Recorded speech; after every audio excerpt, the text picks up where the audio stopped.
Good morning, everybody.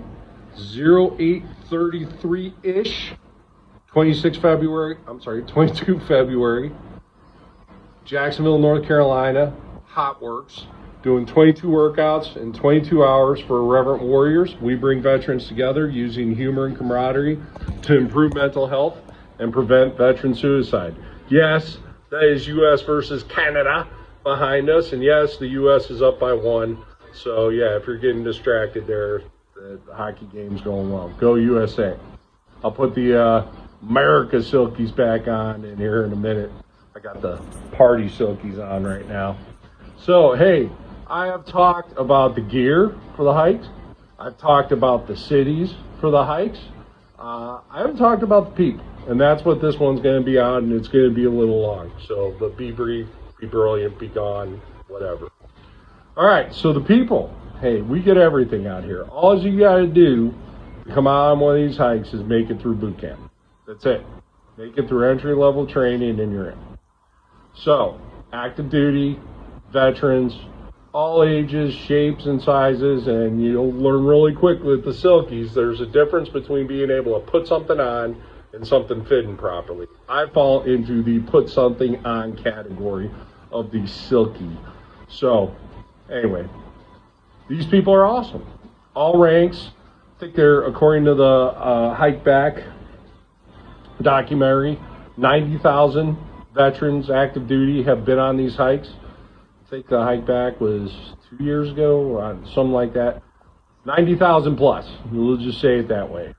I'm sure we've had general officers out. I'm sure we've had sergeant majors, senior officers, senior enlisted. Hey, on the hikes, doesn't matter. Like I said earlier, in the Clerb, we all fam. We're all family on these hikes, folks. We're all just coming out together as a family. That's what this organization is all about. You'll meet some amazing people. And, it's interesting, too. We talk about interact and talk. And there's one guy that I've seen on several of the East Coast hikes. He wears shorts with Secretary Mattis, General Mattis, dressed as the Pope. They're hilarious. If this guy and I have said more than 10 words of the English language together, I'd be amazed. Because whenever we see each other, we just say, "What's up? What's up?" That's it. But it's comforting to know he's there. Because I'll tell you, on some of these hikes, I just want to people watch. Sometimes I just want to kick back and see the goofiness and just enjoy. And, of course I interact with people, but sometimes you just want to chill and stay out of the way and everything. You'll meet some amazing people, too. I met Tyler Vargas Andrews. He's the Marine sniper who testified before the House and Senate Armed Service Committee. Met him on a D.C. hike years ago.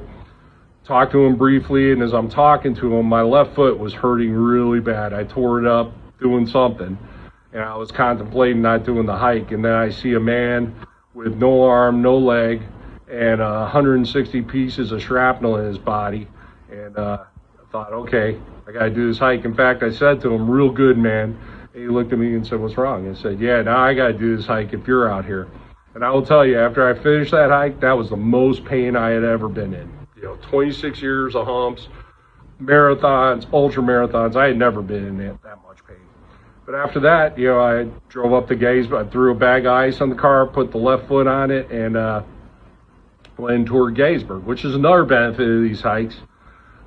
Is you can turn them into May vacations. I mean, the DC night hike on 28th of March, that's in the midst of the Cherry Blossom Festival. So you can go see the cherry blossoms, and you'll see them on the hike, obviously, but you can turn it into a vacation. So back to the people. Other amazing person I met was Don Graves, Arlington, Texas. Marine, flamethrower, Iwo Jima. I don't know how these flamethrower guys lived to their 90s, 100s. With an almost negative life expectancy they had as flamethrowers, that they survived, like him, Woody Williams. But back to Don Graves, I think he's 101 now. So, Arlington, it was high 40s, low 50s, and raining, kind of like it is here in Jacksonville right now. And, World War II veteran comes out and sings "God Bless America" with all his heart and soul.